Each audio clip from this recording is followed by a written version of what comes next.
They choose not to believe. They choose not to believe. Because even if you provide them proofs, they'll deny them without even looking at them. Why? Because they don't want to believe that anything else is superior to them. This, Rabotai, is also one of the things that our editor, Rav Yaakov Shmuel Shichyeh, who wrote in the introduction, he writes, what is the common camp that all heretics have throughout history? All heretics, atheists, and the likes are in the same camp, that they are not willing to accept that they are smaller than God. They're not willing to comprehend that there's something in the world that is beyond their understanding. But that's why Rabbi Yosef Albo wrote, Ili yodati v'hitiv, if I could understand God, I would be God.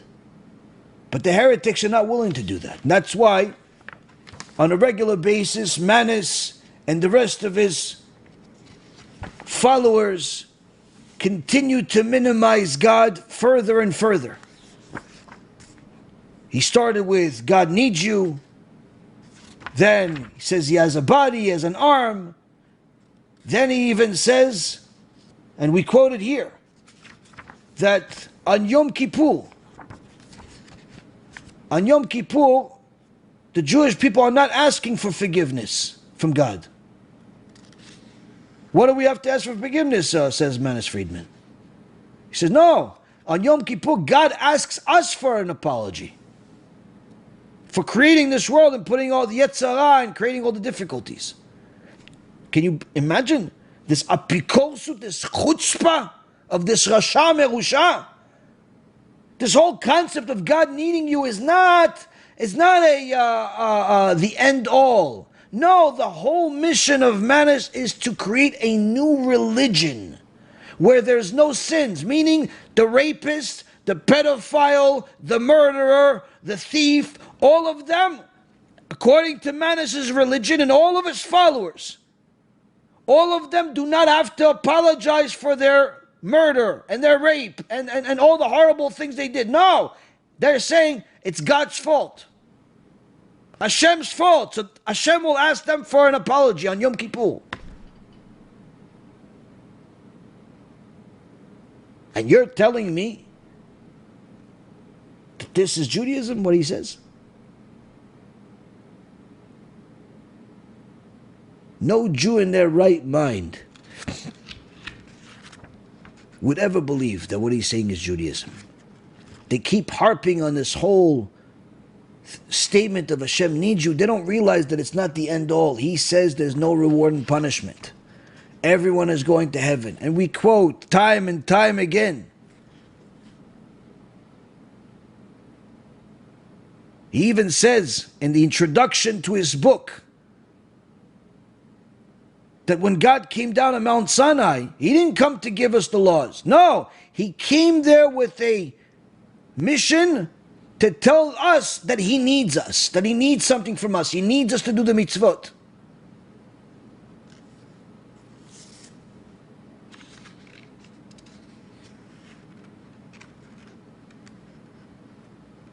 And he says apologies and all types of other things. Rabotai Karim,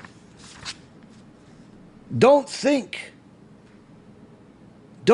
for a moment that just because you keep Shabbat and you do a few good deeds, you're exactly where you need to be.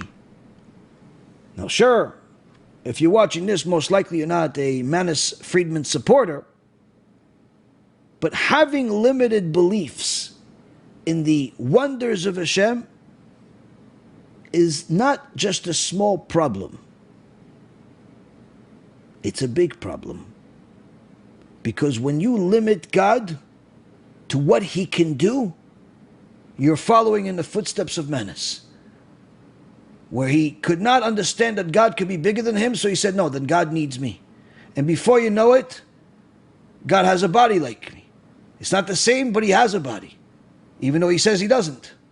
And then he says, God is going to ask me for an apology. And he also says famously that it's not good to be religious. If everyone becomes religious, then that's a problem. And all types of other things. Abutai, we quote so many things in here.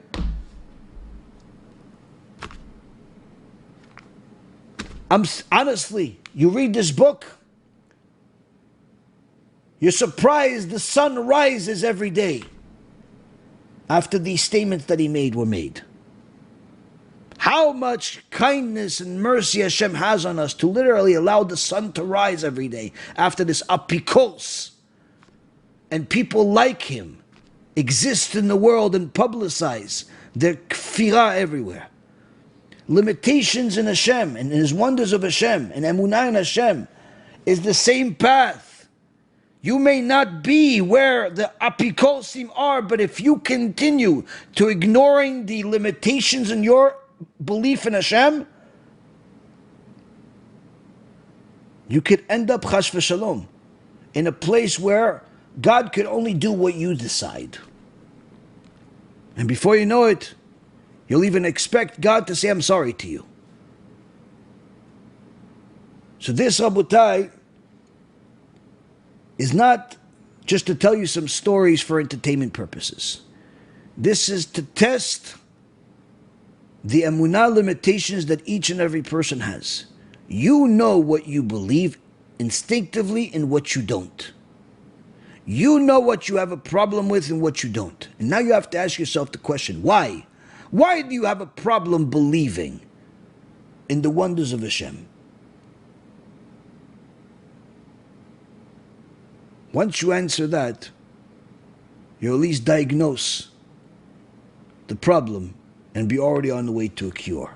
And Be'ezrat Hashem, you succeed. We are meant to be a light unto the nations, not to follow their misguided practices. Remember, every Jew has to remember that he's a Jew and she's a Jew. We don't celebrate non-Jewish holidays, even if they seem harmless.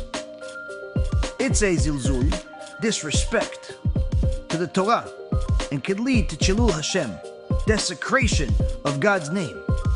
Stick to our holy Torah and our own holidays. That's the path of a true Jew.